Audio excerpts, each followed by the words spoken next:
안녕하세요. 제 이름은 오영자라고 합니다. 정말 큰일 날 뻔했던 제 이야기 좀 들어주세요. 77회를 사는 동안 제 삶은 잔잔한 호수 같았어요. 남편 먼저 보내고 하나 있는 아들, 박용우 하나만 바라보며 살았죠. 장가 보내고 며느리 전시은을 얻고 이제는 아들 내외가 차린 교육 상담 회사 일이 잘 되어서 한시름 놓나 싶었어요. 저희 집은 1층, 아들 내외는 2층에 살며 1층 남는 공간을 회사 사무실로 쓰고 있었으니 오며 가며 그 애들 얼굴 보는 게 제 유일한 낙이었습니다. 며느리 시은이는 싹싹하고 부침성도 좋아서 동네에서도 칭찬이 자자했죠. 어머님은 며느리 복도 많으세요. 이 말을 들을 때마다 제 어깨가 으쓱 올라가곤 했습니다. 겉으로 보기엔 모든 것이 평화롭고 또 감사한 날들이었어요. 하지만 그 고요한 수면 아래에서 무엇이 골마가고 있는지는 까맣게 몰랐던 겁니다. 그날도 여느 때와 같은 저녁이었어요. 저녁상을 물리고 거실 소파에 앉아 텔레비전을 보고 있었죠. 화면에서는 한창 시끄러운 예능 프로그램이 떠들고 있었지만 제 눈과 귀는 이미 창밖으로 향해 있었어요. 밤 10시가 다 된 시간이었는데 대문 앞으로 아주 번쩍거리는 검은색 승용차 한 대가 소리 없이 스르륵 들어오는 게 아니겠어요. 요즘 세상 참 좋아졌다고들 하지만 어쩜 저리 소리도 없이 미끄러지듯 들어오는지 신기할 정도였죠. 저희 동네는 낡은 주택가라 그런 차가 들어올 일이 거의 없거든요. 호기심에 창문으로 더 가까이 다가가 커튼을 살짝 걷고 내다봤습니다. 차 문이 열리더니 온몸을 값비싼 옷으로 휘감은 듯한 중년 여자가 내리더군요. 얼굴은 잘 보이지 않았지만 손에 든 가방이며 목에 두른 스카프가 어두운 밤에도 남달라 보였어요. 저 시간에 웬 손님일까? 고개를 갸웃거리는 순간 2층에서 며느리 시은이가 어떻게 알았는지 버선발로 뛰어나왔습니다. 사모님, 어서 오세요. 늦은 시간에 오시느라 힘드셨죠? 어찌나 목소리가 살갑고 허리를 굽실거리는지 제가 알던 당당한 며느리가 맞나 싶을 정도였어요. 시은이는 그 부인의 팔짱을 끼고는 사무실로 안내했습니다. 사무실은 벌써 환하게 불이 켜져 있었고요. 아들 용우도 뒤따라 나오더니 멋쩍은 얼굴로 꾸벅 인사를 하더군요. 저는 그저 참 열심히들 사는구나 생각하며 대수롭지 않게 넘기려고 했습니다. 하지만 마음 한구석에 작은 돌멩이 하나가 툭 하고 던져진 것처럼 영 개운치가 않았어요. 보통의 상담이라면 저렇게까지 굽실거릴 필요가 없을 텐데 말이죠. 꼭 무언가 어려운 부탁을 하러 온 사람을 대하는 태도 같았달까요? 그날 밤 저는 잠을 좀 설쳤습니다. 뒤숭숭한 기분에 새벽녘에야 겨우 눈을 붙였죠. 다음 날 아침 식탁에 앉은 아들의 얼굴이 영 말이 아니었어요. 눈밑은 거무스름하고 입맛이 없는지 밥술을 드는 둥 마는 둥 하더군요. 용우야, 무슨 일 있니? 어젯밤에 잠 못 잤어? 제 물음에 아들은 화들짝 놀라며 고개를 저었습니다. 아니에요, 어머니. 그냥 좀 피곤해서요. 요즘 신경 쓸 일이 좀 많아서 그런가 봐요. 그래도 밥은 잘 챙겨 먹어야지. 네 건강이 재산이야. 어젯밤에 늦게까지 손님이 있던 것 같던데 일이 잘 되어가? 저는 최대한 아무것도 모르는 척 걱정스러운 마음을 담아 물었어요. 제 말에 아들은 숟가락을 탁 내려놓으며 조금 날카롭게 반응하더군요. 어머니, 저희 일은 저희가 알아서 해요. 너무 신경 쓰지 않으셔도 돼요. 알아서 하니 내가 걱정을 안 하지. 그래도 네 얼굴이 반쪽이 됐는데 어미 된 입장에서 어떻게 신경을 안 써? 혹시 시은이랑 무슨 일 있었니? 아니라니까요. 그냥 회사 일 때문에 그래요, 회사 일. 용우는 더 이상 이야기하고 싶지 않다는 듯 자리를 피했습니다. 평소에는 제게 속 깊은 이야기도 잘 털어놓던 아들이었는데 저렇게 벽을 치는 모습은 처음이라 가슴이 덜컥 내려앉았어요. 분명 무슨 일이 있는 게 틀림없었죠. 그날 이후로 아들의 불안은 더욱 심해졌습니다. 밤늦게까지 사무실 불이 꺼지지 않는 날이 많았고 혼자 있을 때면 깊은 한숨을 내쉬는 소리가 제 귀에까지 들려왔어요. 며느리 시은이는 반대로 아주 활기가 넘쳤습니다. 새 옷을 사입는 날이 잦아졌고 제게 주는 용돈 봉투도 두둑해졌죠. 어머니, 이거 이번에 계약 하나 잘 돼서 드리는 거예요. 맛있는 거 많이 사드세요. 고맙다 얘. 그래도 너희들 쓰는 것도 많을 텐데 괜찮겠어? 그럼요. 저희 이제 돈방석에 앉을 일만 남았는걸요. 다 어머니 덕분이에요. 시은이는 해맑게 웃으며 말했지만 저는 그 웃음 뒤에 드리운 어두운 그림자를 본 것 같아 마음이 편치 않았습니다. 아들의 깊어지는 시름과 며느리의 넘치는 활기. 그 둘의 모습이 너무나 대조적이라 불안감은 점점 커져만 갔어요. 저는 이 집안의 어른으로서 이 불균형의 원인이 무엇인지 알아내야만 했습니다. 그러던 어느 주말 오후였어요. 아들 내외가 잠시 외출한 틈을 타 저는 아들 방을 좀 치워줘야겠다는 생각에 2층으로 올라갔습니다. 용우가 스트레스가 심한지 방 안이 온통 어지러웠거든요.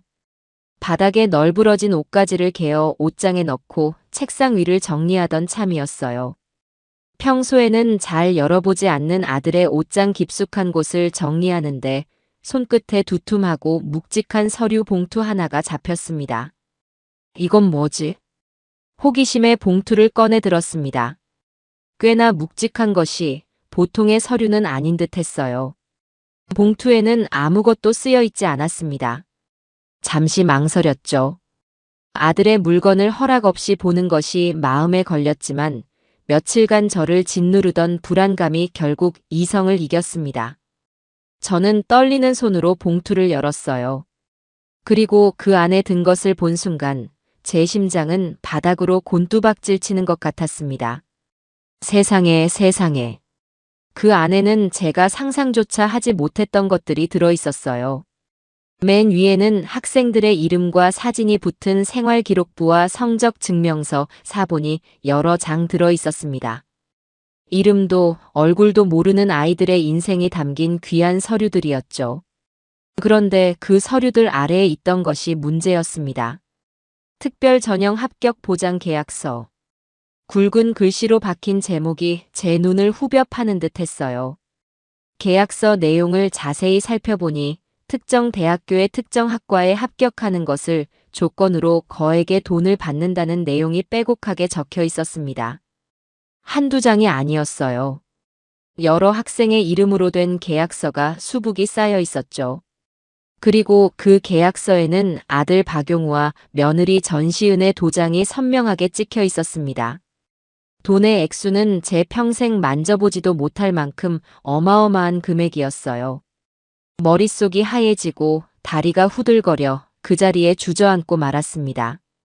아들과 며느리가 그저 아이들의 진로를 상담해주는 일을 하는 줄로만 알았는데 그 아이들의 꿈을 이뤄주는 좋은 일을 하는 거라던 시은이의 목소리가 귓가에 맴돌았어요. 이것은 상담이 아니었죠. 이것은 명백한 범죄였습니다. 누군가의 간절한 기회를 돈으로 빼앗고 다른 누군가에게 부정한 방법으로 그 자리를 팔아넘기는 용서받을 수 없는 짓이었어요. 아들의 그늘진 얼굴과 며느리의 들뜬 미소가 오버랩되면서 모든 조각이 맞춰지는 기분이었습니다. 아들은 양심의 가책에 시달리고 있었고 며느리는 더러운 돈의 맛에 취해 있었던 겁니다. 한참을 그렇게 멍하니 앉아 있었습니다. 눈물이 쏟아질 것 같았지만 지금은 울 때가 아니었어요. 정신을 차려야 했습니다. 이대로 두면 내 아들, 내 며느리는 돌이킬 수 없는 죄인으로 평생을 살게 될 겁니다. 아니, 이미 죄인이었죠. 저는 이 집안의 어른입니다. 잘못된 것을 보고도 눈 감을 수는 없어요. 더러운 돈으로 쌓아 올린 평화라면 제 손으로 직접 무너뜨리는 것이 맞다고 생각했습니다. 그것이 내 자식을 괴물로 만들지 않는 어미로서 할 수 있는 마지막 사랑일지도 모른다고요. 저는 떨리는 손을 진정시키고 제 주머니에서 휴대폰을 꺼내 들었습니다. 그리고 봉투 안에 있던 모든 서류를 한 장도 빠짐없이 조용히 사진으로 찍기 시작했습니다. 제 손 안에서 휴대폰이 차갑게 식어가는 동안 제 심장은 터질 것처럼 뜨겁게 뛰고 있었어요. 찰칵, 찰칵. 고요한 방 안에서 들리는 소리라고는 증거를 담는 그 소리뿐이었죠. 한 장 한 장 넘길 때마다 피가 거꾸로 솟는 기분이었습니다. 명문대에 보란듯이 합격한 아이들의 웃는 얼굴 뒤에 이런 추악한 거래가 있었다니요. 제 아들, 제 며느리가 바로 그 중심에 서 있었고요. 마지막 장까지 모두 찍고 나서야 저는 겨우 숨을 돌릴 수 있었습니다. 정신을 차려야 했어요. 지금부터는 아주 작은 실수 하나도 용납될 수 없었습니다. 저는 서류들을 원래 있던 순서 그대로 차곡차곡 정리해서 봉투에 넣고 옷장 가장 깊숙한 곳, 원래 있던 그 자리에 아무도 눈치채지 못하게끔 넣어두었습니다. 혹시라도 제가 이걸 봤다는 흔적을 남겨서는 안 되었으니까요. 방을 나오기 전 어지러웠던 방 안을 다시 한번 둘러보며 제가 들어왔던 흔적을 모두 지웠습니다. 완벽했어요. 적어도 겉보기에는요. 제 방으로 돌아왔지만 마음은 여전히 아들의 옷장 안에 있는 것만 같았죠. 평생을 살아온 이 집이 갑자기 아주 낯설고 무서운 공간처럼 느껴졌습니다. 거실 벽에 걸린 가족 사진이 눈에 들어왔어요. 몇 해 전 제 칠순잔치 때 찍은 사진이었죠. 환하게 웃고 있는 용우와 시은이, 그리고 그 옆에서 세상 가장 행복한 미소를 짓고 있는 저. 그 모든 것이 거짓이었다니. 저 웃음 뒤에 더러운 욕망을 감추고 있었다니. 사진 속의 제 모습이 참으로 어리석고 가여워 보였습니다. 저는 더 이상 그 사진을 마주볼 자신이 없어 조용히 다가가 액자를 벽 쪽으로 돌려놓았어요. 배신감에 속이 쓰렸지만 그보다 더 큰 것은 이 일을 어떻게 바로잡아야 할지에 대한 무거운 책임감이었습니다. 얼마 지나지 않아 현관문 열리는 소리가 들렸어요. 아들 내외가 돌아온 것이었죠. 저는 아무렇지 않은 척 평소처럼 거실 소파에 앉아 텔레비전을 보는 신용을 했습니다. 심장이 발소리에 맞춰 쿵쿵 울렸지만 표정은 최대한 온화하게 유지하려고 애썼어요. 어머니, 다녀왔습니다. 좋은 주말 보내셨어요? 시은이가 명랑한 목소리로 인사하며 거실로 들어섰어요. 손에는 백화점 쇼핑백이 여러 개 들려 있었죠. 아마도 더러운 돈으로 산 물건들이겠지요. 그래. 너희도 잘 다녀왔니? 장이라도 봐 온 게야? 뭘 그리 많이 샀어? 아니에요, 어머님. 그냥 제 옷이랑 필요한 것 좀 샀어요. 참, 어머니 스카프도 하나 샀는데 이따 보여드릴게요. 색이 아주 고와서 어머니한테 딱 어울릴 것 같더라고요. 싹싹하고 상냥한 며느리.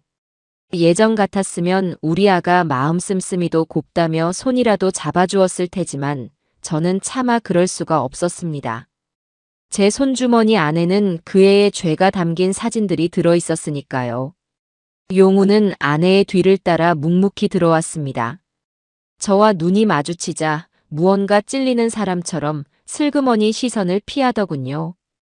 어머니, 안색이 안 좋으세요. 어디 편찮으신 곳이라도 있으세요? 시은이가 눈썰미도 좋게 제 표정의 미세한 변화를 읽어냈습니다. 저는 가슴이 철렁했지만 애써 미소를 지으며 손을 저었어요. 아니야, 괜찮다. 그냥 나이가 드니 기운이 좀 없는 게지. 너희들 저녁은 먹고 온 거니? 네, 밖에서 간단히 먹고 왔어요. 어머니 저녁은 제가 금방 차려드릴게요. 됐다. 입맛도 없는데 그냥 대충 누룽지나 끓여 먹으련다. 너희들 피곤할 텐데 어서 올라가 쉬어라. 저는 일부러 그 애들을 제 곁에서 빨리 떼어놓고 싶었어요. 같은 공간에서 숨 쉬는 것조차 위선처럼 느껴져 견디기가 힘들었거든요. 제 단호한 말에 시은이는 더 권하지 않고 용우와 함께 2층으로 올라갔습니다. 그들이 사라지고 나서야 저는 참았던 숨을 길게 내쉴 수 있었어요. 이제부터 시작이었습니다. 아주 길고 외로운 싸움이 될 테지요. 다음 날 저녁 식사 시간, 저는 마음을 굳게 먹고 먼저 입을 열었습니다.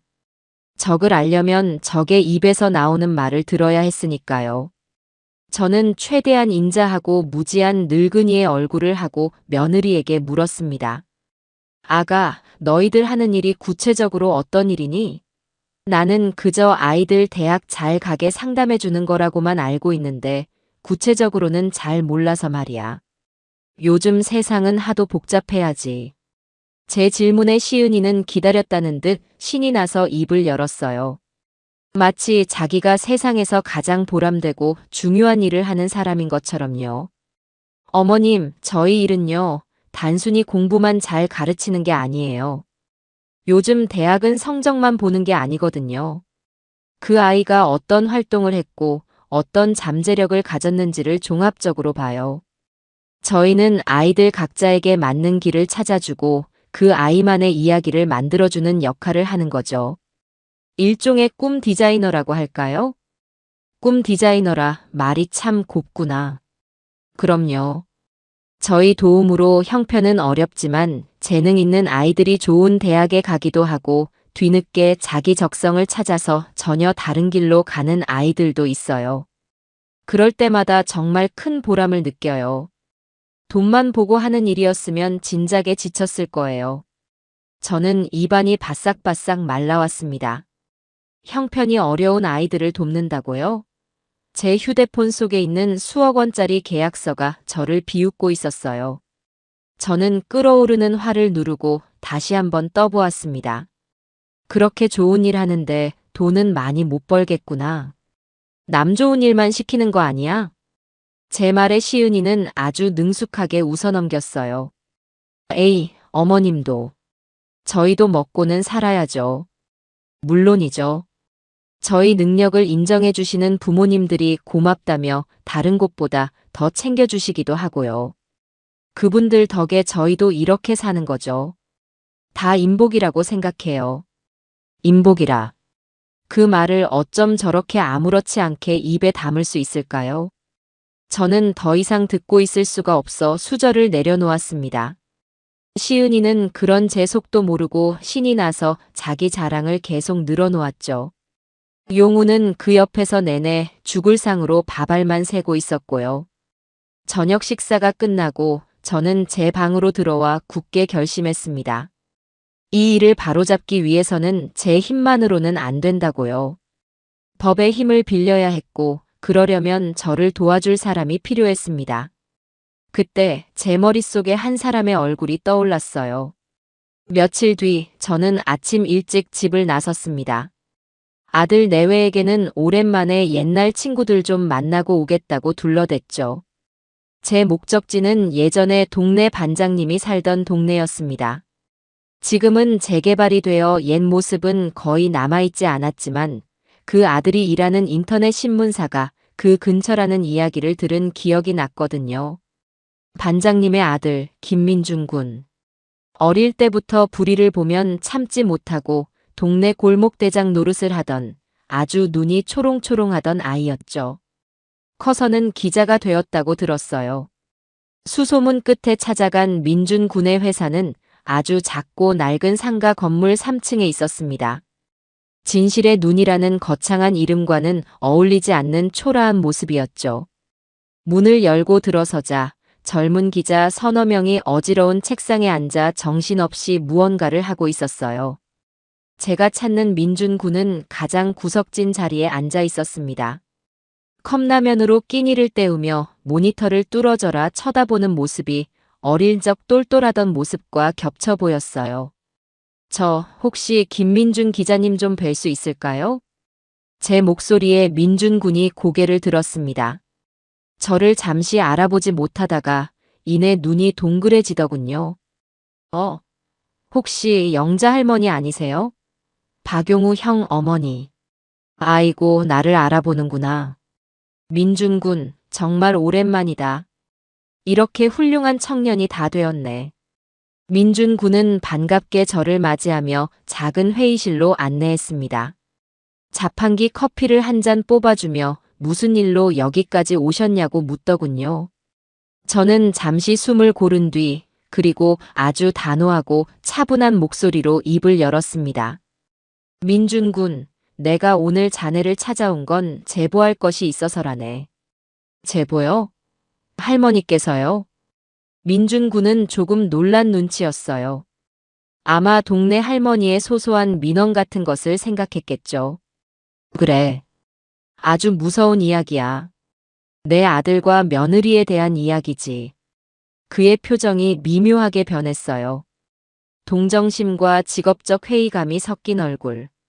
아마도 가족 간의 재산 다툼이나 고부 갈등 같은 그런 진부한 이야기를 떠올렸을 겁니다. 기사 가치가 없는 일에 시간을 뺏기고 싶지 않다는 얼굴이었죠. 저는 구구절절 설명하지 않았습니다. 대신 품에서 휴대폰을 꺼내 잠금을 풀고 사진첩을 열어 그의 눈앞에 내밀었어요. 이걸 보게. 내가 무슨 말을 하는지 이걸 보면 알게 될 거야. 민준 군은 의아한 표정으로 휴대폰을 받아들었습니다. 그리고 첫 번째 사진, 위조된 흔적이 역력한 생활기록부를 보았을 때 그의 미간이 살짝 찌푸려졌죠. 두 번째 사진, 수억 원이 적힌 합격 보장 계약서를 보았을 때 그의 입이 살짝 벌어졌습니다. 그리고 세 번째, 네 번째, 돈이 오고 간 거래 내역과 더 많은 계약서들을 차례로 넘겨보면서 그의 표정은 완전히 달라졌어요. 펄라이트한 무관심은 사라지고 그 자리에 기자의 날카로운 눈빛이 번뜩였습니다.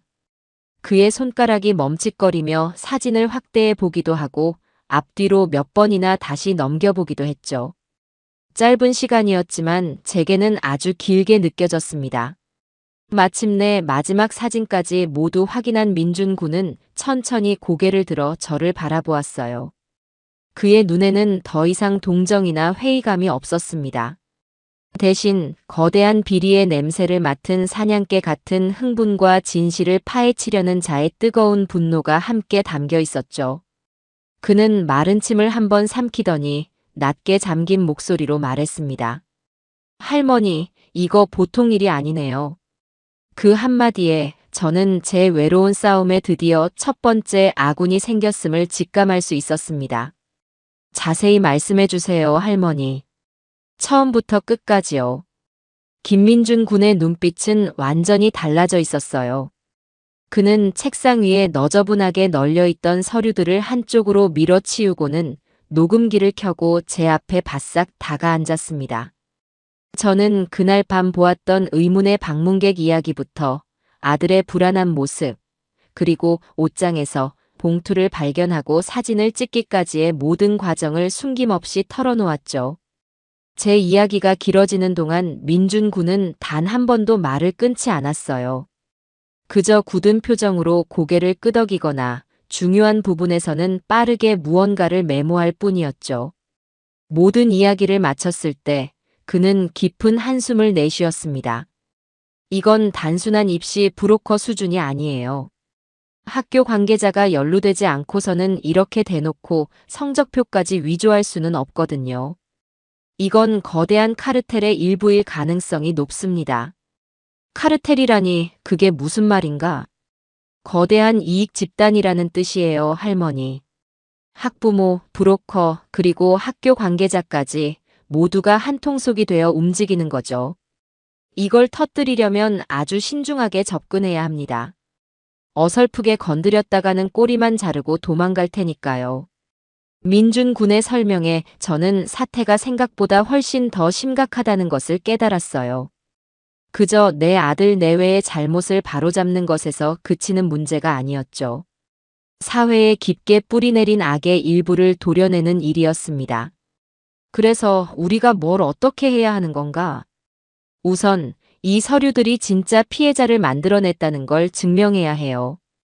이 계약서에 적힌 아이가 합격한 그 자리에 원래는 다른 누군가가 있었을 거란 말이죠. 그 억울한 피해자를 찾아야 이 싸움의 명분이 생깁니다. 민준 군은 제 휴대폰에 있던 계약서 중 하나를 자신의 컴퓨터로 옮겼습니다. 한국대학교 경영학과 수시 특별전형 합격이라는 문구가 선명했죠. 그는 빠른 손놀림으로 무언가를 검색하고 여러 군데 전화를 걸기 시작했어요. 기자의 정보망이라는 게 참 대단하더군요. 1시간도 채 지나지 않아 그는 그해 한국대학교 경영학과 수시 특별 전형의 예비 합격자 명단을 손에 넣었습니다. 찾았어요. 이 학생이 합격하면서 예비 1번이었던 이 학생이 최종 탈락했네요. 김서현. 혹시 모르니 이 학생의 집부터 찾아가 보시죠. 우리는 지체할 시간이 없었습니다. 민준 군의 낡은 자동차를 타고 김서현이라는 학생의 집으로 향했어요. 주소지에 도착했을 때 제 마음은 무겁게 가라앉았습니다. 그곳은 이제 막 재개발 이야기가 나오기 시작하는 낡고 허름한 빌라촌이었거든요. 초인종을 눌렀을 때 문을 열고 나온 것은 잔뜩 경계심 어린 얼굴의 중년 여성이었습니다. 서연 학생의 어머니였죠. 우리가 기자라는 사실을 밝히자 그녀는 문을 닫으려고 했어요. 됐어요. 이제 와서 뭘 어쩌겠다고요. 우리 서연이 일은 다 끝났어요. 그때 제가 앞으로 나섰습니다. 저는 제 신분을 밝히지 않고 그저 똑같은 손주를 둔 늙은이라고만 말했어요. 어머님, 저희가 잠시만 이야기를 들어볼 수 있을까요? 따님처럼 억울한 일을 당하는 아이들이 다시는 없어야 하지 않겠습니까? 제 진심이 통했던 걸까요? 아주머니는 한참을 망설이다 결국 저희를 안으로 들였습니다. 집 안은 좁았지만 아주 깔끔하고 정갈했어요. 벽에는 김서연 학생이 받아온 상장들이 빼곡하게 붙어 있었죠. 잠시 후 방 안에서 서연 학생이 나왔습니다. 잔뜩 기가 죽어 있고 얼굴에는 웃음기가 전혀 없는 아이였어요. 신문에서 보던 명문대 합격생들의 밝은 얼굴과는 너무나도 달랐습니다. 서연 학생의 어머니는 울먹이며 이야기를 시작했어요. 아빠는 일용직 노동을 하고 자신은 식당 일을 하며 딸 하나만 보고 살았다고요. 서연이는 학원 한 번 제대로 못 다니는 형편에도 밤낮으로 공부에 항상 전교 1등을 놓치지 않았다고 합니다. 한국대학교 경영학과는 그 아이의 유일한 꿈이었고요. 우리 서연이가 수능을 조금 못 봤어요. 그래서 수시 전형에 모든 희망을 걸었죠. 1차는 합격했는데 최종 면접에서 떨어졌어요. 예비 1번이라는 말을 듣고 혹시나 하는 마음에 추가 합격자 발표 날까지 매일같이 전화기만 붙들고 있었는데 결국 연락은 안 오더군요. 어머니의 목소리가 떨려왔습니다. 서연 학생은 옆에서 조용히 눈물만 훔치고 있었죠. 애가 그 충격으로 몇 달을 알아누웠어요. 재수를 하겠다고는 하는데 예전처럼 의욕도 없고 저렇게 방 안에만 틀어박혀 있어요. 저희가 돈이 없고 힘이 없어서 우리 딸 앞길을 막은 것 같아 매일 밤 잠을 못 잡니다. 저는 그 가족 앞에서 고개를 들 수가 없었습니다. 이들의 꿈과 희망을 짓밟은 것이 바로 제 아들과 며느리였으니까요. 죄책감에 심장이 조여왔습니다. 이것은 단순한 비리가 아니었어요. 한 가족의 인생을 송두리째 망가뜨린 용서받을 수 없는 악행이었습니다. 서연 학생의 집을 나오며 저는 제 결심을 다시 한번 굳게 다졌습니다. 이 일을 반드시 세상에 알려 저 가여운 가족의 억울함을 풀어주어야 한다고요. 다시 민준 군의 사무실로 돌아온 우리는 잠시 아무 말도 할 수 없었습니다. 무거운 침묵이 우리를 짓눌렀죠. 먼저 입을 연 것은 민준 군이었습니다. 이제 돈의 흐름을 쫓아야 해요. 제 며느님, 아니 전시은 씨가 이 범죄의 주범인 것 같으니 그 사람의 계좌부터 파봐야 합니다. 그는 아까 확보했던 차명 계좌의 명의자를 조회하기 시작했어요. 대부분은 연락이 끊긴 먼 친척이거나 이미 세상을 떠난 사람의 명의도 있었습니다. 아주 치밀하게 자금 세탁을 하고 있었던 거죠. 민준 군은 자신의 인맥을 총동원해 은행 내부의 조력자를 통해 실제 돈이 흘러간 경로를 추적했습니다.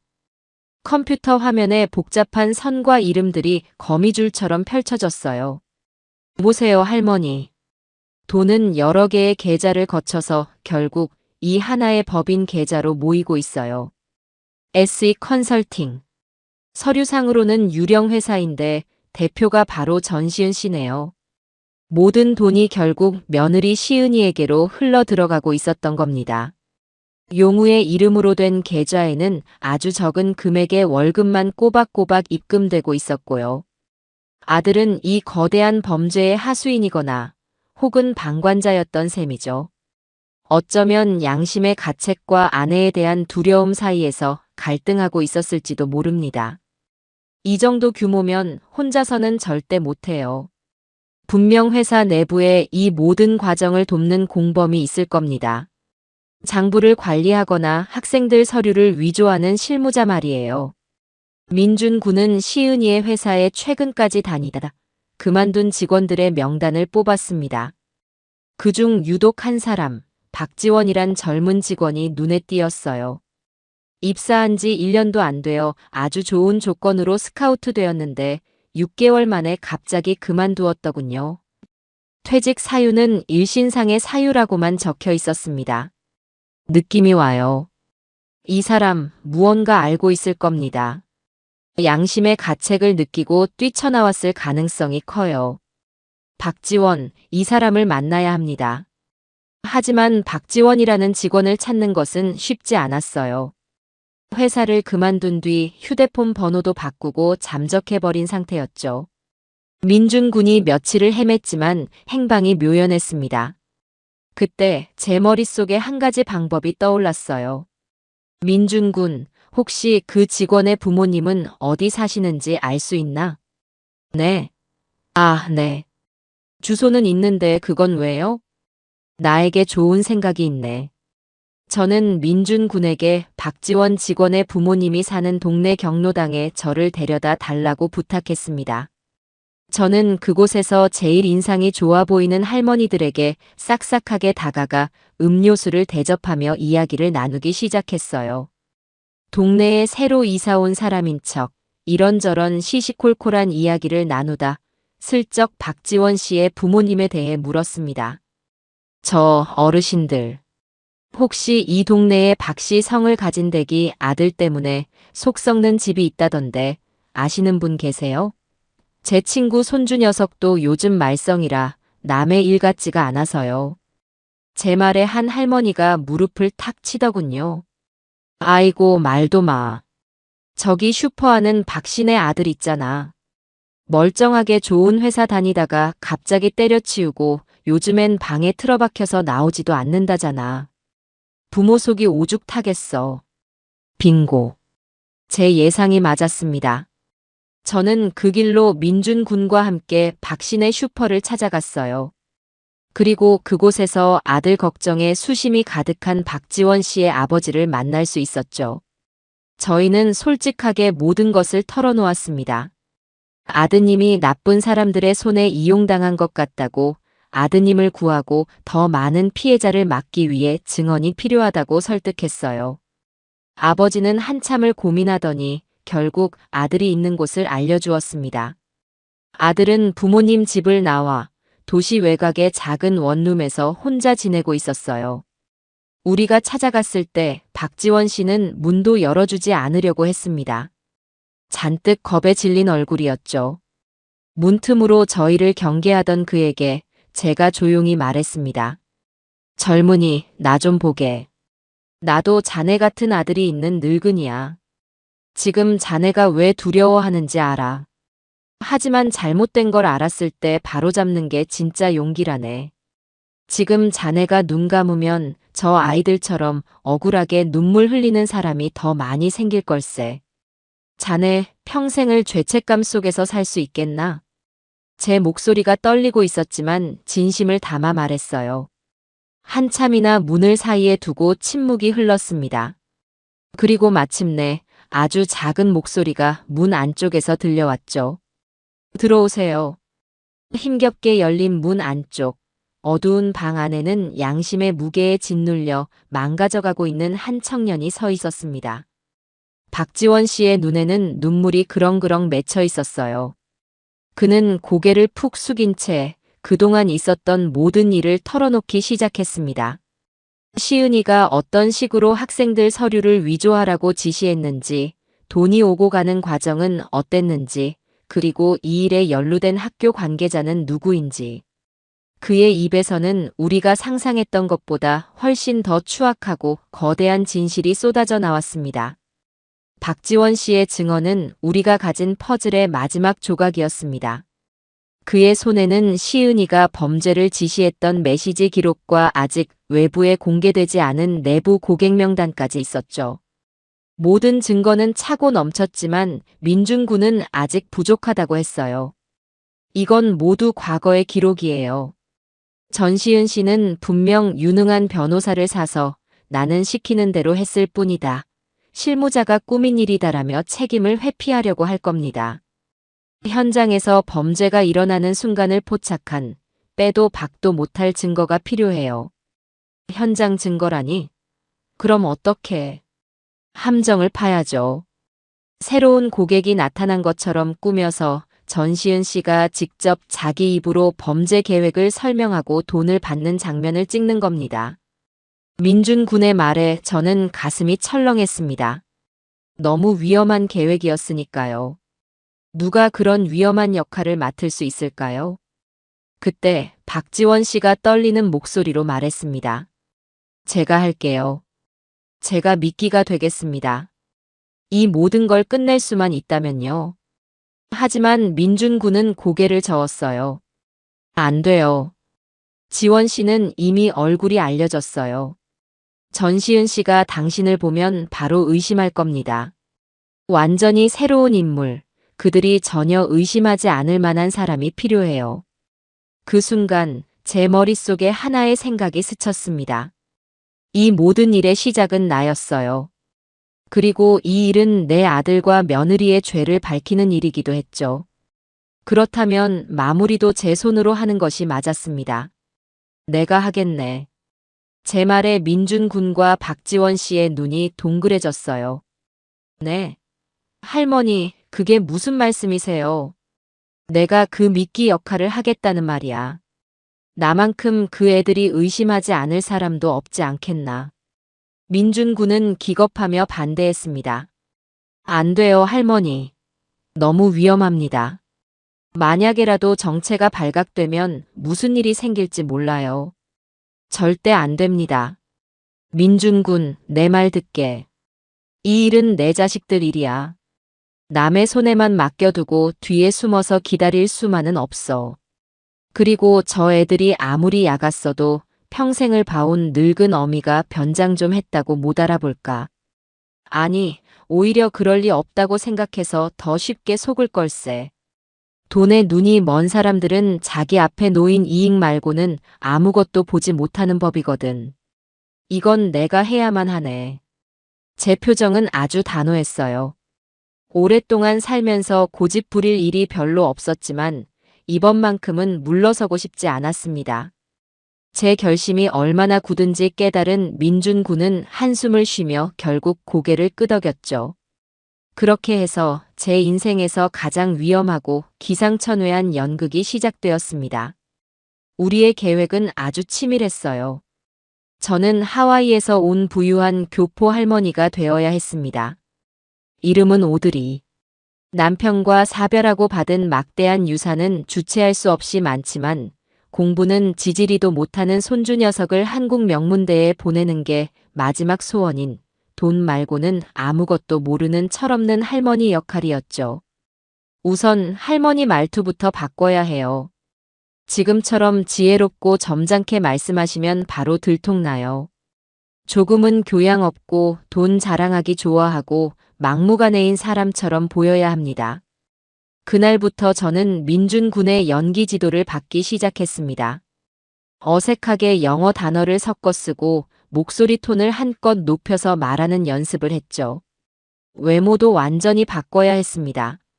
제 옷장에는 점잖은 색의 옷들 뿐이었는데 민준 군은 어디서 구해왔는지 아주 번쩍거리는 금색 블라우스와 호피 무늬 스카프 같은 것을 가져왔어요. 평생 해본 적 없는 짙은 화장을 하고 머리는 최대한 부풀려 올렸죠. 거울 앞에 선 제 모습은 제가 봐도 기가 막힐 지경이었습니다. 완전히 다른 사람이 서 있었으니까요. 어때? 이 정도면 시은이도 못 알아보겠지? 할머니 대단하세요. 연기 학원이라도 다니셨어요? 민준 군이 엄지를 치켜 세우는 모습에 긴장된 와중에도 웃음이 터져 나왔습니다. 겉모습만 바꾼다고 끝이 아니었어요. 저를 진짜 오드리 할머니로 만들어줄 배경 설정도 필요했죠. 박지원 씨는 시은이가 고객의 뒷조사를 아주 철저하게 한다는 사실을 알려주었습니다. 우리는 존재하지 않는 하와이의 주소를 만들고 민준 군의 아는 해커를 통해 그 주소에 제가 사는 것처럼 꾸민 서류들을 인터넷상에 올려놓았어요. 모든 것이 완벽하게 준비되어 갔습니다. 마침내 미끼를 던질 날이 왔습니다. 박지원 씨가 시은이에게 전화를 걸었어요. 스피커폰 너머로 시은이의 차가운 목소리가 들려왔습니다. 박지원 씨, 이 번호는 어떻게 알았어요? 무슨 일이죠? 팀장님, 아니 대표님. 죄송합니다. 제가 그때는 생각이 짧았습니다. 다시 받아주십사 연락드린 건 아니고요.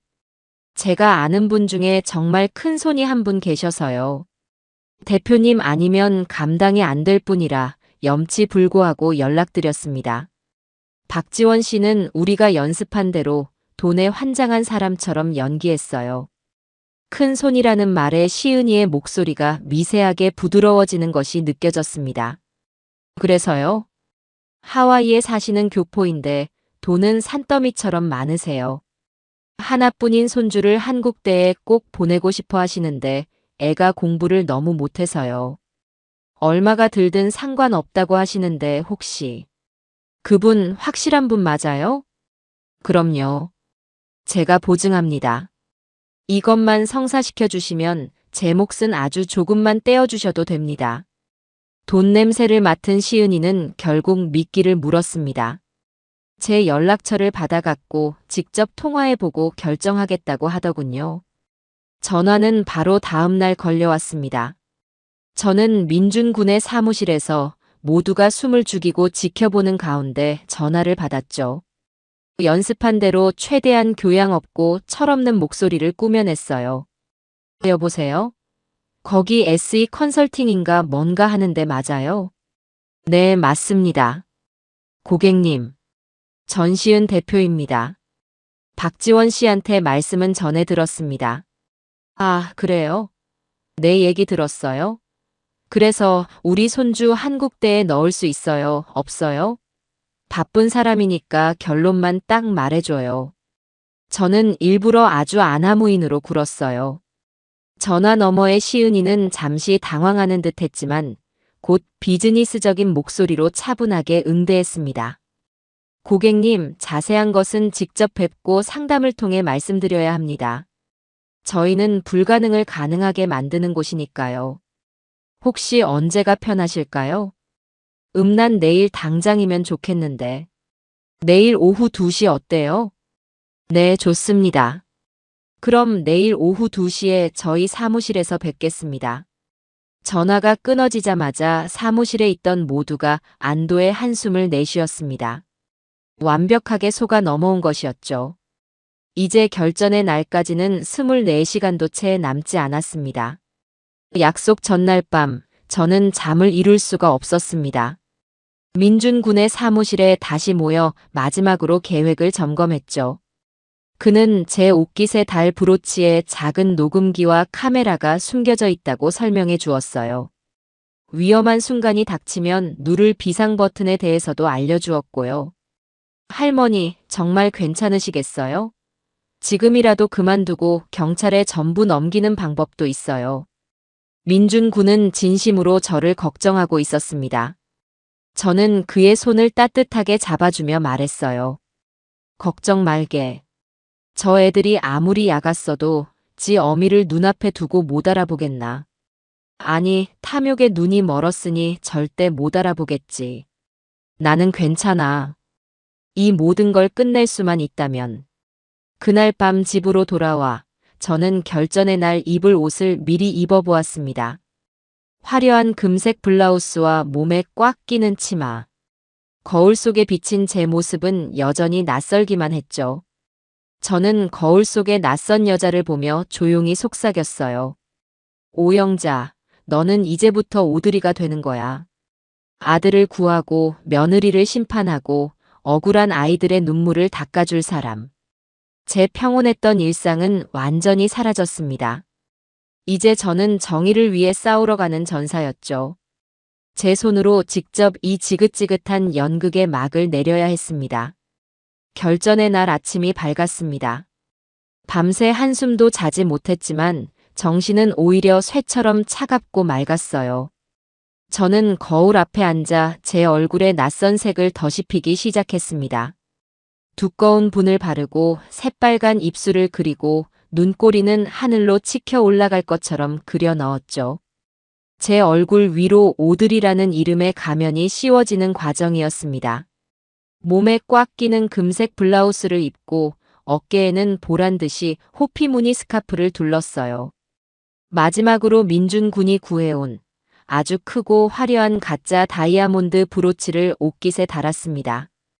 저 작은 보석 안에 제 마지막 희망이, 그리고 제 아들 내외를 심판할 칼날이 숨겨져 있었죠. 옷은 불편하고 화장은 어색했지만 이상하게도 이 갑옷 같은 꾸밈이 제게 용기를 주는 것 같았어요. 약속 시간 1시간 전 민준 군이 낡은 승합차 한 대를 몰고 집 앞으로 왔습니다. 저는 아무도 눈치채지 못하게 뒷문으로 조용히 빠져나와 차에 올라탔죠.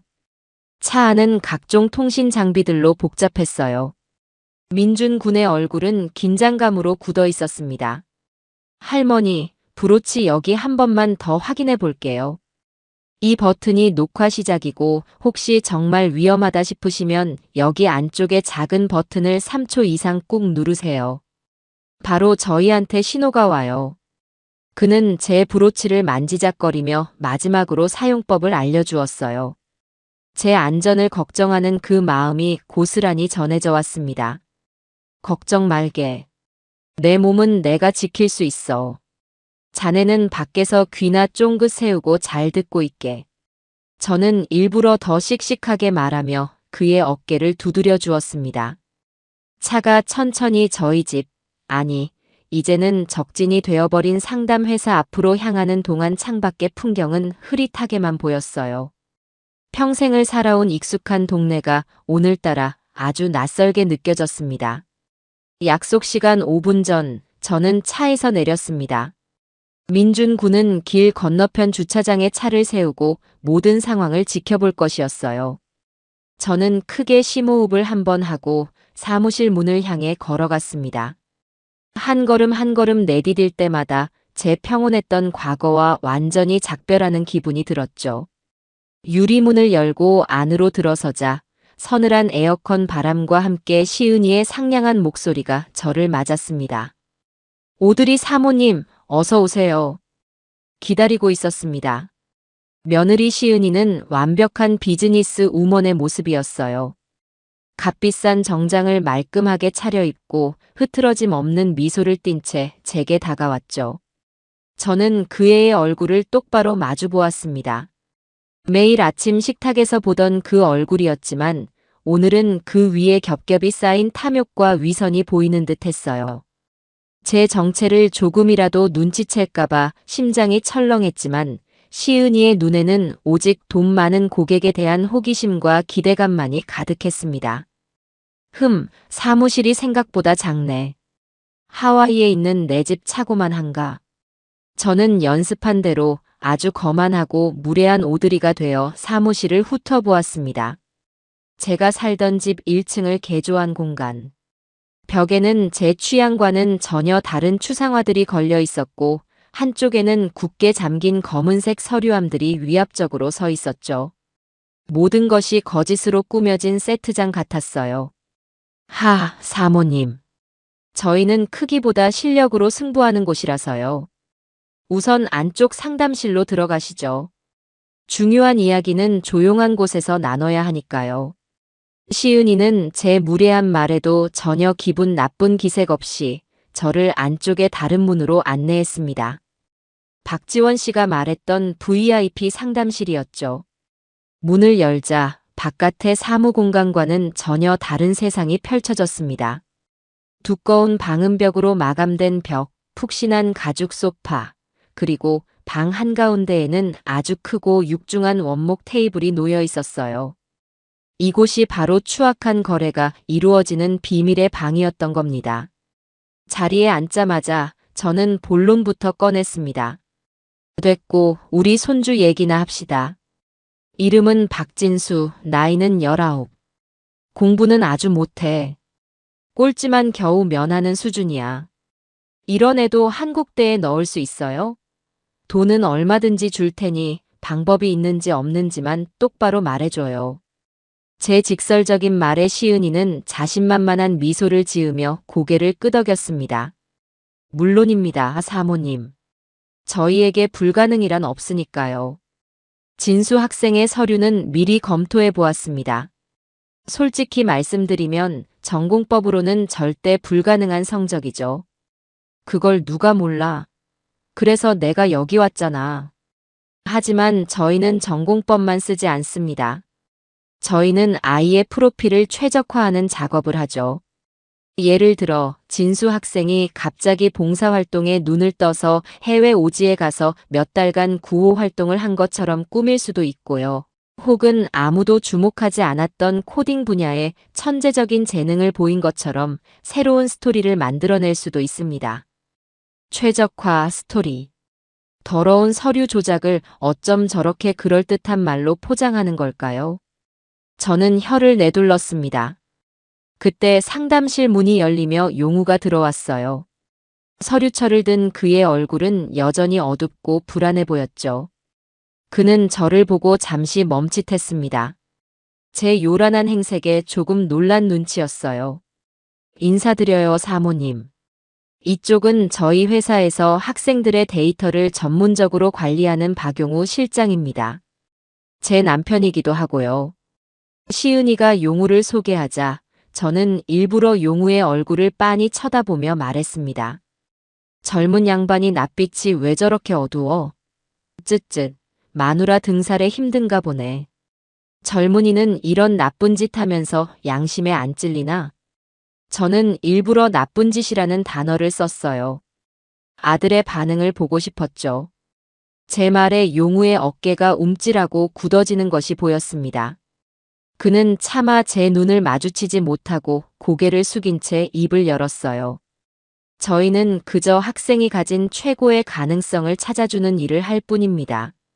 목소리가 모기만하게 기어들어갔어요. 양심의 가책이 고스란히 느껴졌죠. 시은이가 그런 남편을 대신해 재빨리 상황을 수습했습니다. 사모님, 저희 남편이 좀 숫기가 없어서요. 자, 그럼 이제 본격적으로 진수 학생만을 위한 특별한 길에 대해 설명해 드릴까요? 저는 못 이기는 척 고개를 끄덕였습니다. 이제부터가 진짜 시작이었으니까요. 저는 브로치에 달린 작은 녹화 버튼을 아무도 눈치채지 못하게 살짝 눌렀습니다. 시은이는 기다렸다는 듯 테이블 위에 여러 가지 서류들을 펼쳐놓으며 열정적으로 설명하기 시작했어요. 위조된 생활기록부 샘플, 가짜 수상 경력 증명서, 심지어는 대학 교수 이름으로 된 추천서까지. 그녀는 자신의 범죄 수법들을 마치 위대한 발명품이라도 되는 것처럼 자랑스럽게 늘어놓았습니다.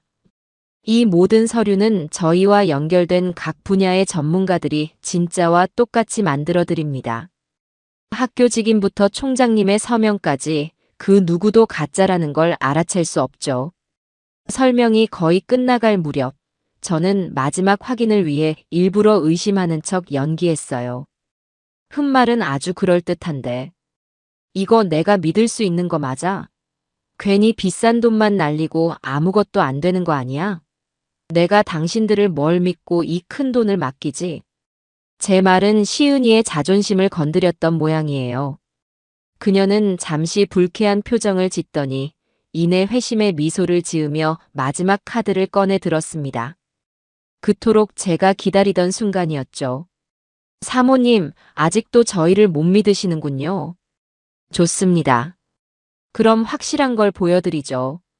저희가 왜 100% 합격을 보장하는지 아십니까? 저희는 서류만 만지는 게 아니에요. 사람을 직접 관리하거든요. 시은이는 몸을 앞으로 기울이며 목소리를 낮췄어요.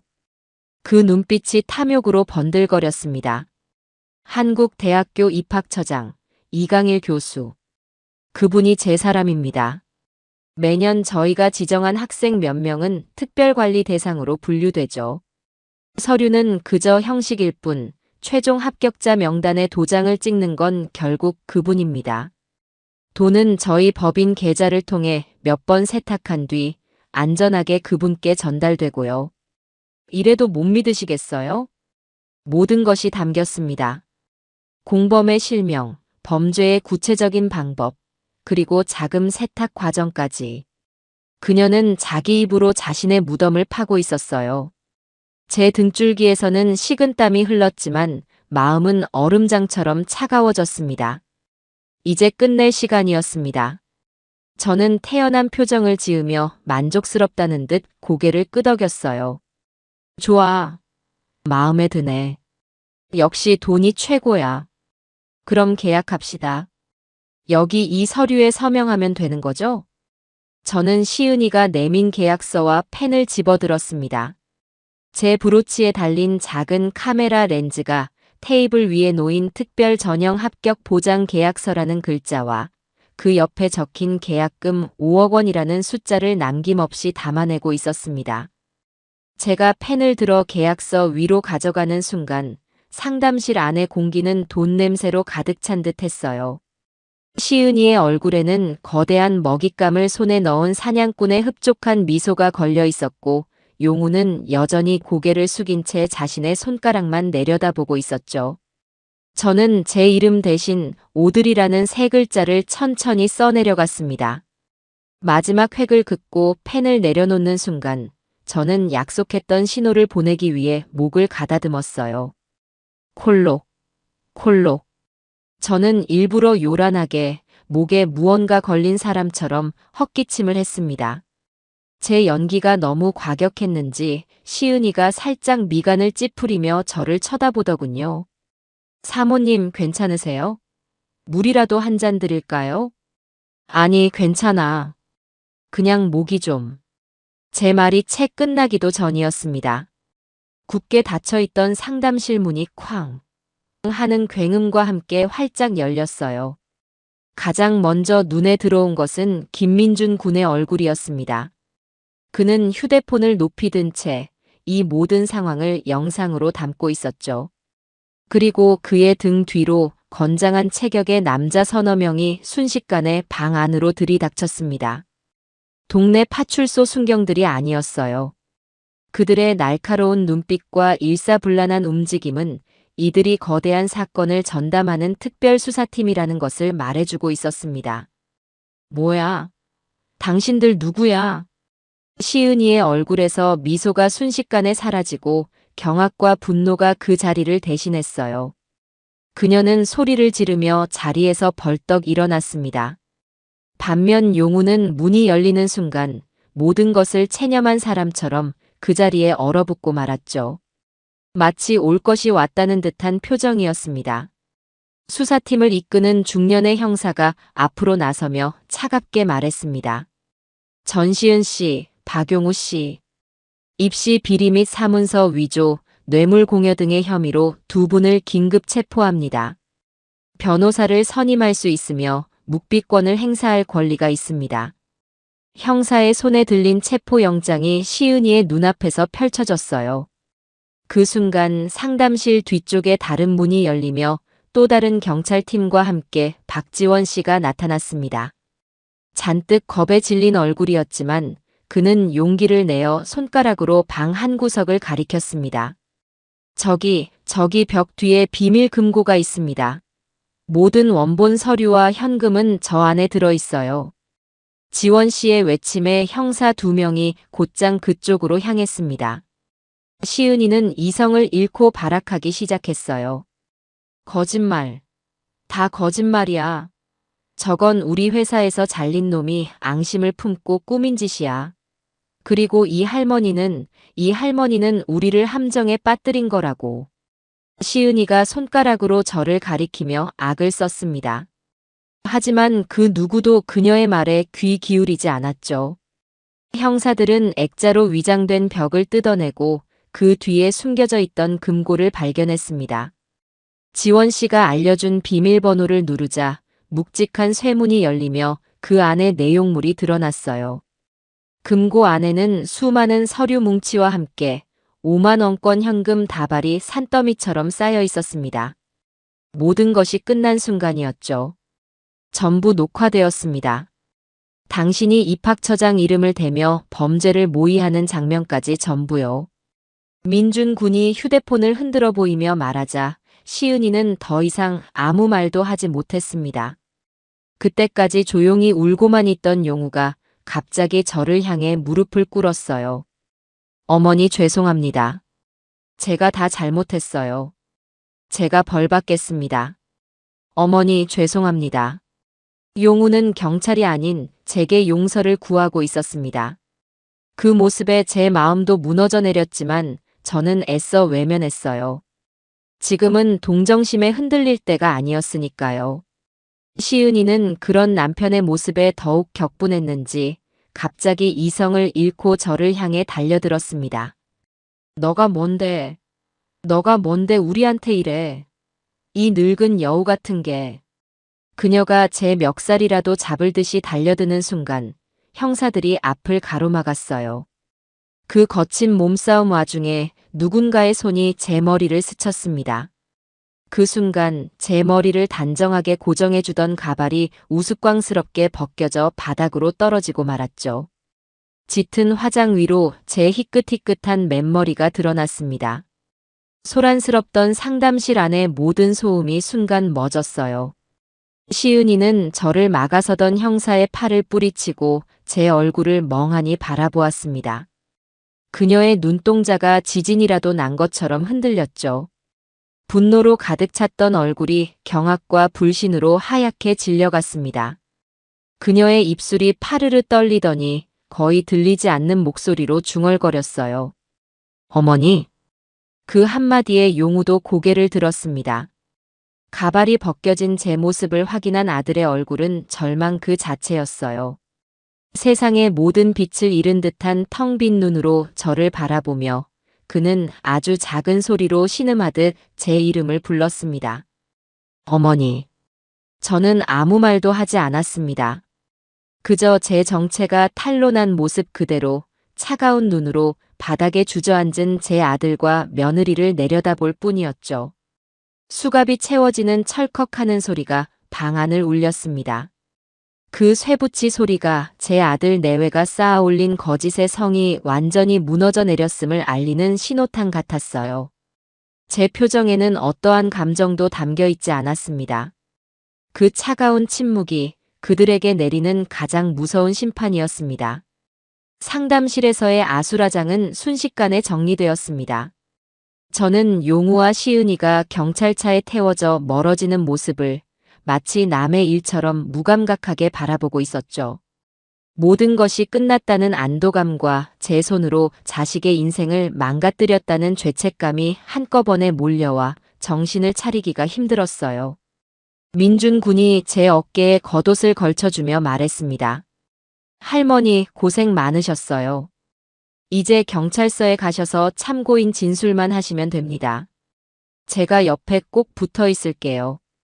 경찰서는 차갑고 딱딱한 공기로 가득했습니다. 저는 오드리의 화려한 옷을 그대로 입은 채 수사팀 사무실 한쪽에 앉아 있었죠. 형사들은 제게 따뜻한 차를 건네며 아주 정중하고 조심스럽게 질문을 시작했습니다.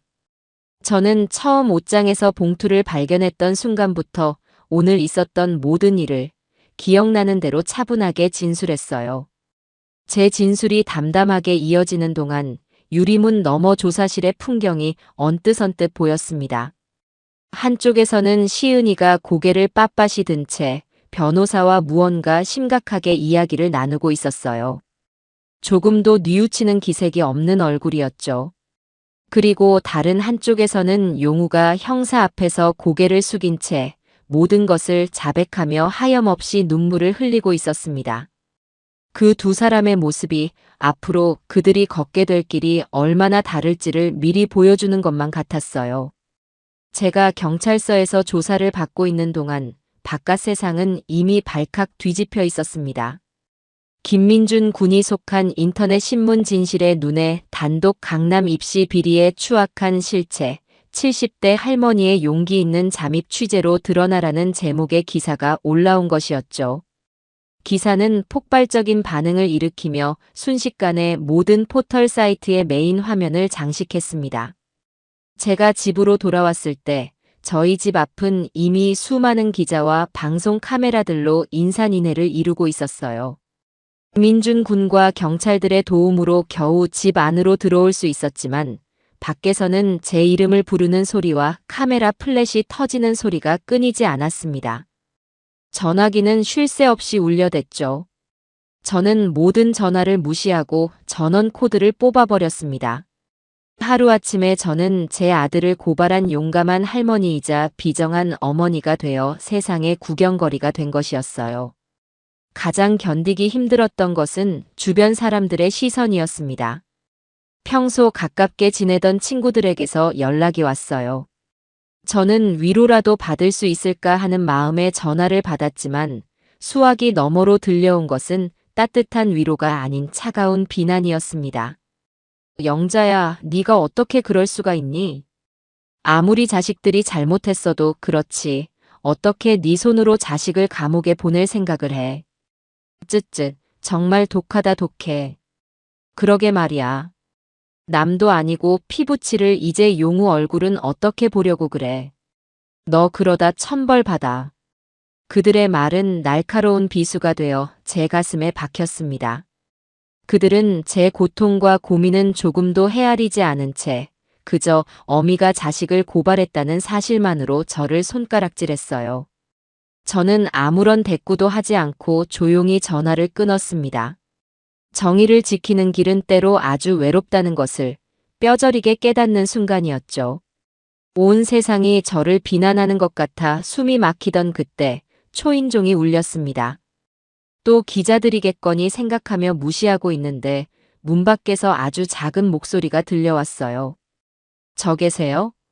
김서연 엄마예요. 김서연. 그 이름에 저는 저도 모르게 벌떡 일어나 현관으로 향했습니다. 문을 열자 그곳에는 며칠 전 우리가 찾아갔던 서연 학생과 그 어머니가 서 있었어요. 어머니의 손에는 작은 과일 바구니가 들려 있었죠. 어르신 뉴스를 봤습니다. 혹시나 했는데 저희를 찾아오셨던 분이 맞으셨군요. 서연 학생의 어머니는 저를 보자마자 눈물을 글썽였습니다. 그녀는 제 손을 꼭 잡으며 몇 번이고 고개를 숙였어요. 감사합니다.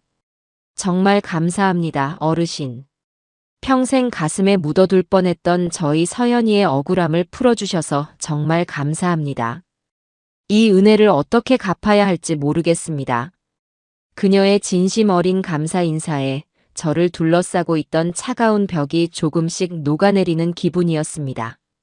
그때 어머니 뒤에 조용히 서 있던 서연 학생이 저를 향해 허리를 깊이 숙여 인사를 했습니다. 예전에 봤을 때와는 달리 그 아이의 눈에는 희미하게나마 총기와 희망이 다시 깃들어 있었어요. 할머니, 정말 고맙습니다. 그 짧은 한마디가 친구들의 날 선 비난과 세상의 시끄러운 소음들을 모두 잠재워 주었습니다. 제가 한 일이 결코 헛되지 않았음을, 제가 지키고자 했던 것이 무엇이었는지를 다시 한번 깨닫게 해주었죠.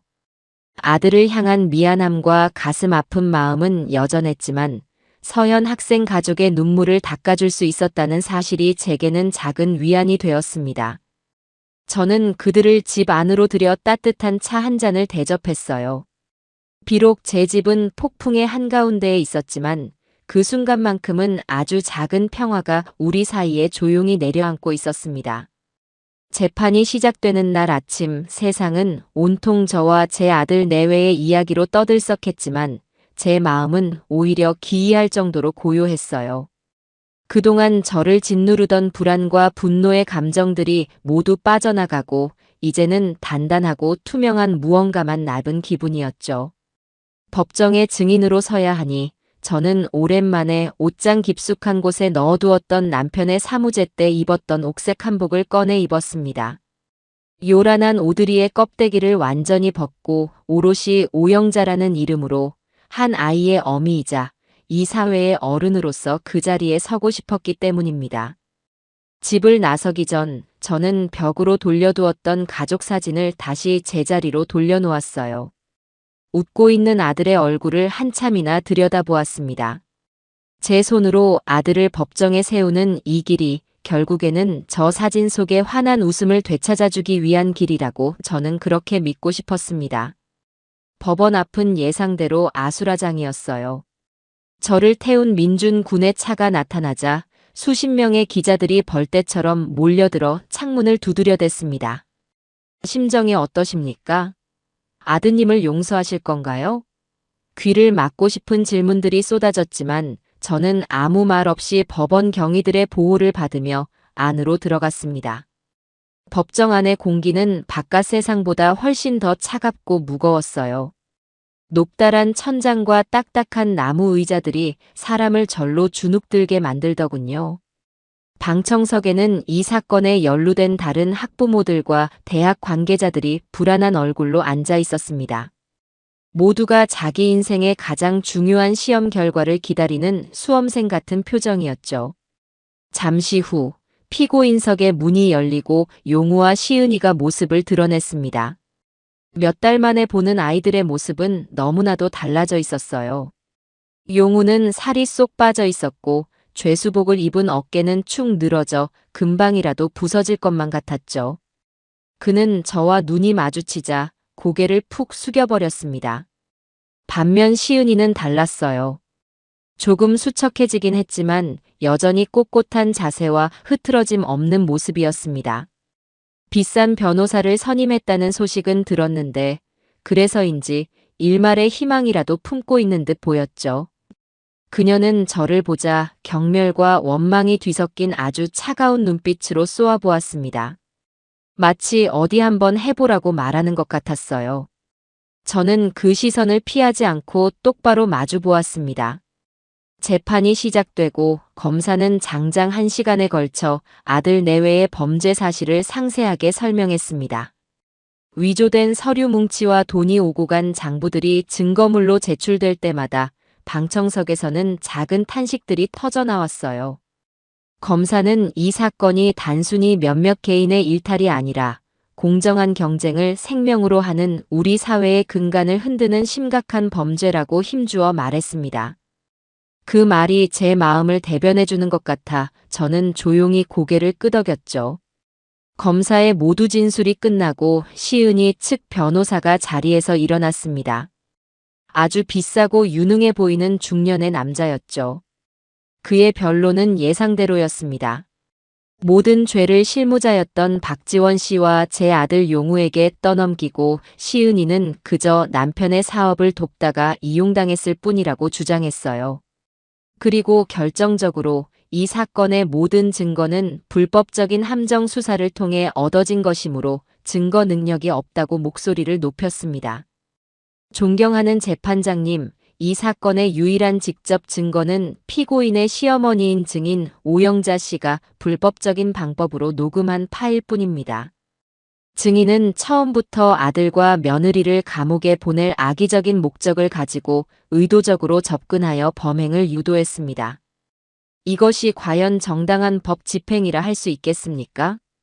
변호사의 말은 교묘하게 사실을 왜곡하며 저를 자식을 함정에 빠뜨린 비정한 늙은이로 몰아가고 있었습니다.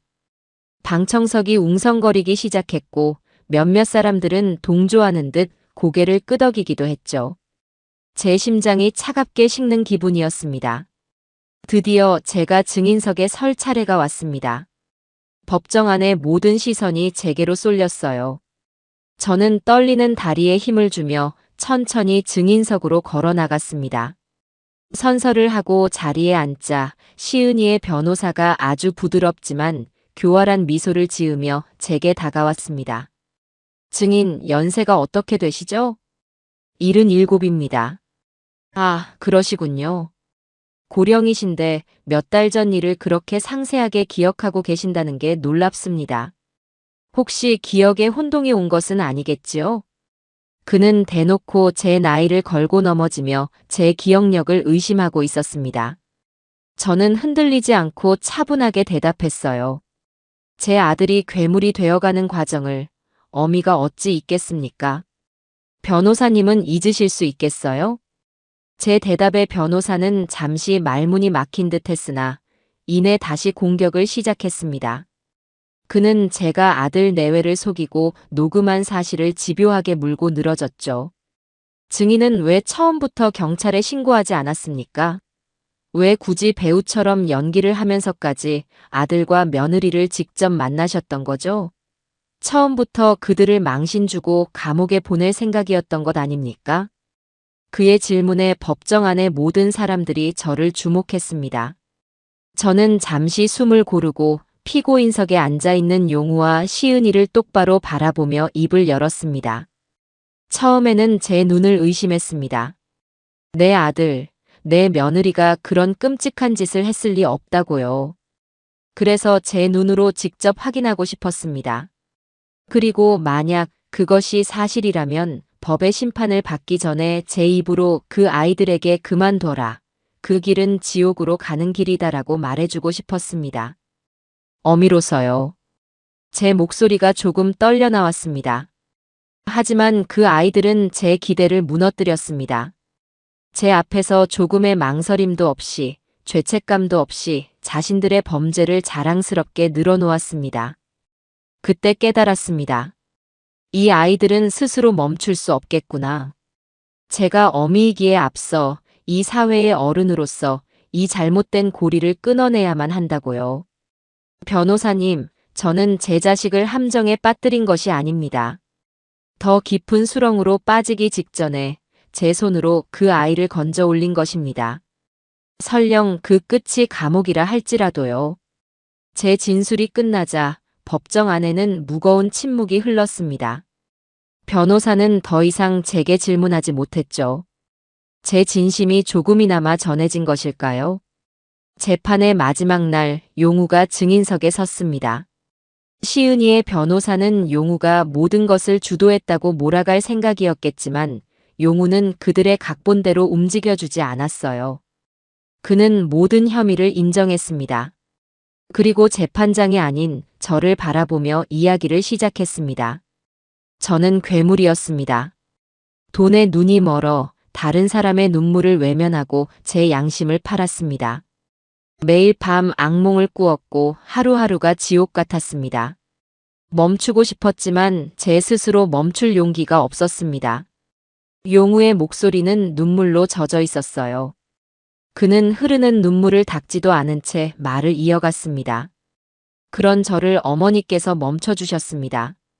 세상 모든 사람이 저를 손가락질해도 저는 할 말이 없습니다.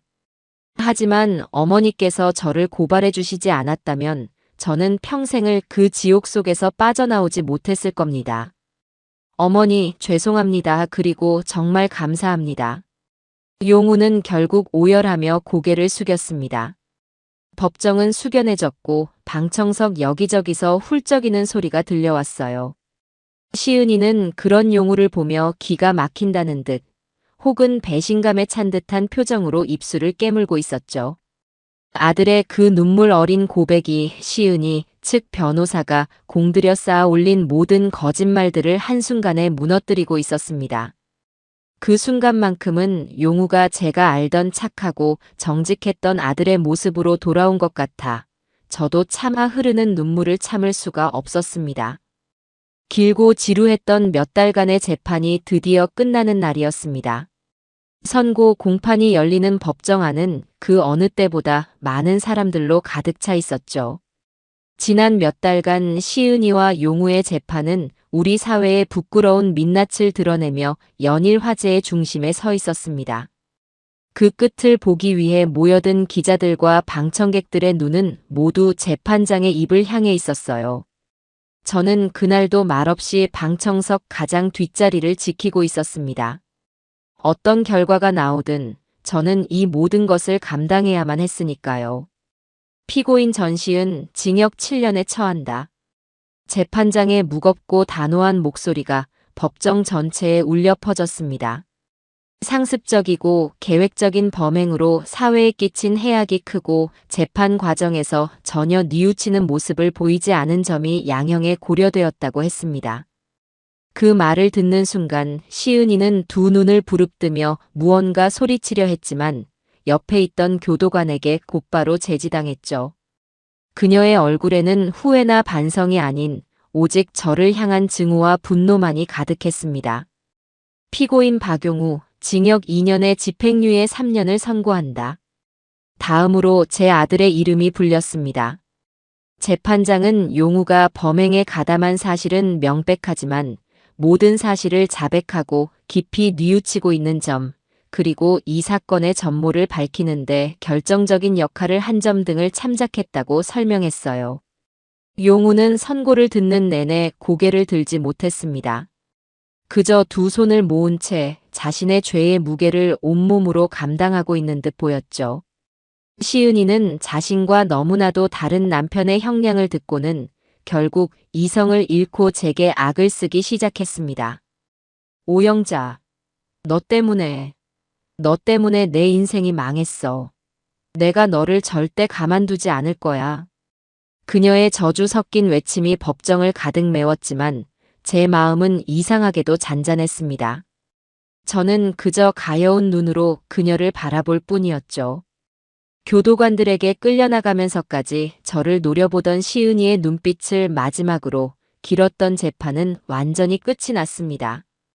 정의의 대가는 혹독했지만 그것은 그들이 스스로 선택한 길이었습니다. 재판이 끝나고 며칠 뒤 민준 군이 환한 얼굴로 저를 찾아왔습니다. 그의 인터넷 신문 진실의 눈은 이번 사건을 심층 보도하면서 일약 스타덤에 올랐다고 해요. 대기업에서 광고 제의가 들어오고 후원금도 답지해서 이제는 어엿한 탐사보도 전문 매체로 자리 잡게 되었다고요. 그는 제 손에 작은 감사패를 쥐어주었습니다. 이건 할머니 거예요. 저희 회사의 영원한 명예 기자상이랄까요?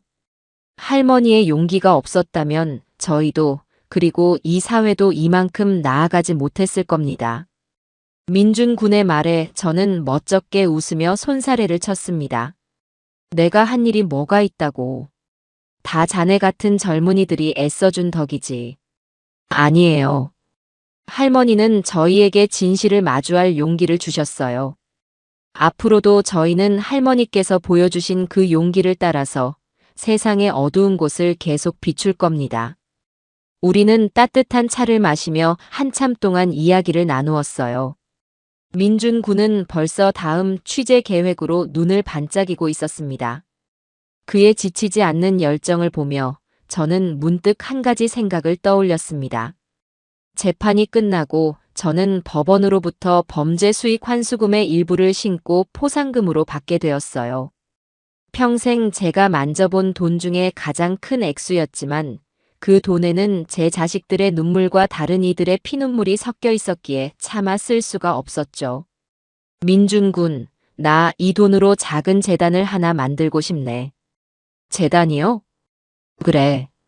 돈이 없어서 힘이 없어서 꿈을 포기해야만 했던 김서연 학생 같은 아이들을 위한 재단 말이야. 내 며느리가 더러운 돈으로 아이들의 꿈을 짓밟았다면 나는 이 돈으로 아이들의 꿈을 다시 심어주고 싶어. 더러워진 돈을 깨끗하게 만들 수 있는 방법은 그렇게 쓰는 것밖에 없을 것 같네. 제 말에 민준 군은 잠시 말을 잃더니 이내 존경의 눈빛으로 저를 바라보며 말했습니다. 할머니 정말 대단하세요. 좋습니다. 재단을 만드는데 필요한 법률적인 절차나 행정적인 도움이 필요하시면 언제든지 저에게 말씀하세요. 제가 발 벗고 돕겠습니다. 그렇게 제 인생의 마지막 과업이 새로 생겨났습니다. 더러운 돈의 기억을 희망의 씨앗으로 바꾸는 일. 그것은 어쩌면 제 스스로를 구원하는 일이기도 했습니다. 한편 집행유예로 풀려난 용우는 집으로 돌아오지 않았습니다. 대신 삐뚤빼뚤한 글씨로 쓴 편지 한 통이 제게 도착했죠. 어머니께. 저는 어머니를 뵐 면목이 없는 죄인입니다. 지금의 저로서는 감히 어머니 앞에 설 용기가 나지 않습니다. 조용한 시골 마을의 봉사단체에서 지내며 제 죄를 씻고 새로운 사람으로 태어나는 시간을 갖겠습니다. 평생을 속죄하는 마음으로 살겠습니다. 부디 어머니는 건강하셔야 합니다. 죄 많은 아들 용우 올림. 편지를 읽는 내내 눈물이 흘렀지만 저는 아들을 원망하지 않았습니다.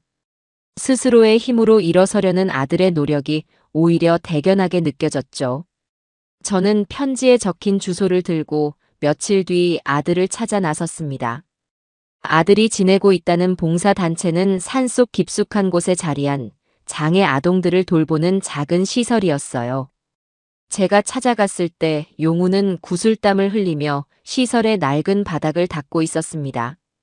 예전처럼 비싼 옷을 입지도 좋은 시계를 차고 있지도 않았지만 그의 얼굴은 지난 몇 년간 제가 보아왔던 그 어떤 모습보다도 편안하고 평화로워 보였어요.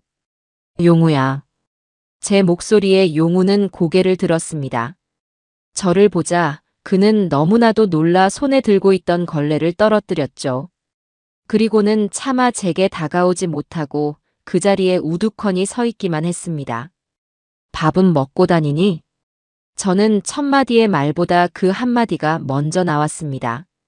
그리고는 제가 집에서부터 싸움 보온 도시락을 꺼냈어요. 아직 온기가 남아있는 밥과 용우가 어릴 때부터 좋아했던 불고기와 계란말이.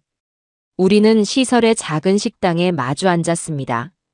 한참 동안 아무 말도 오고 가지 않았죠. 그저 밥 먹는 소리만이 어색한 침묵을 채웠습니다. 용우는 고개를 숙인 채 어린아이처럼 눈물을 뚝뚝 흘리며 밥을 먹었어요. 저도 그런 아들의 모습을 보며 조용히 눈물을 삼켰습니다. 완벽한 용서는 아니었지만 우리는 그렇게 서로의 상처를 확인하고 아주 느리고 조심스럽게 서로를 향한 첫걸음을 내딛고 있었습니다. 시간은 강물처럼 흘러 계절이 두어 번 바뀌었습니다. 제 삶에도 많은 변화가 있었죠. 가장 큰 변화는 저희 집 1층. 한때는 불법과 탐욕의 소굴이었던 상담회사 사무실이 이제는 아주 작고 소박한 재단의 사무실로 바뀐 것이었습니다. 저는 민준 군과 여러 사람의 도움을 받아 제게 주어진 포상금 전부를 출연해 장학재단을 만들었어요. 이름은 민들레 홀씨 재단이라고 지었답니다. 민들레 홀씨 하나가 바람을 타고 멀리 날아가 낯선 땅에 뿌리를 내리고 아름다운 꽃을 피워내듯 우리의 작은 도움이 어려운 환경의 아이들에게 희망의 씨앗이 되기를 바라는 마음에서였죠. 재단의 첫 번째 장학생을 선발하고 작은 장학금 수여식을 열던 날을 저는 평생 잊지 못할 겁니다. 수혜자는 단 3명뿐인 아주 작은 시작이었지만 제게는 그 어떤 행사보다도 의미가 깊었어요. 그리고 그 자리에는 아주 특별한 손님이 함께했습니다. 이제는 어엿한 명문대생이 되어 누구보다 밝고 씩씩한 모습으로 변한 김서연 학생이었죠. 서연이는 재단의 첫 번째 자원봉사자이자 후배들을 위한 멘토가 되어주기로 약속했어요. 제가 받은 도움을 이제는 다른 친구들에게 나눠주고 싶어요, 할머니.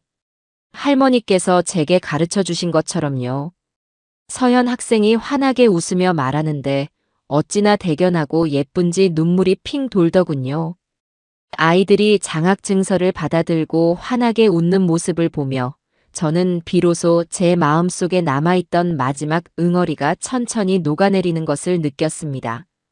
더러운 돈이 있던 자리에 이제는 아이들의 깨끗한 웃음소리가 채워지고 있었어요. 세상의 시선도 조금씩 변하기 시작했습니다. 처음에는 자식을 고발한 독한 어미라며 저를 손가락질하던 친구들이 하나둘씩 저를 찾아오기 시작했어요. 어느 날은 가장 친했던 친구 옥자가 직접 담근 김치통을 들고 멋쩍게 저희 집 대문을 들어섰습니다. 영자야, 그동안 내가 미안했다. 네 속이 오죽 썩어 문드러졌을꼬. 우리가 생각이 짧았어. 네가 얼마나 힘들었는지도 모르고.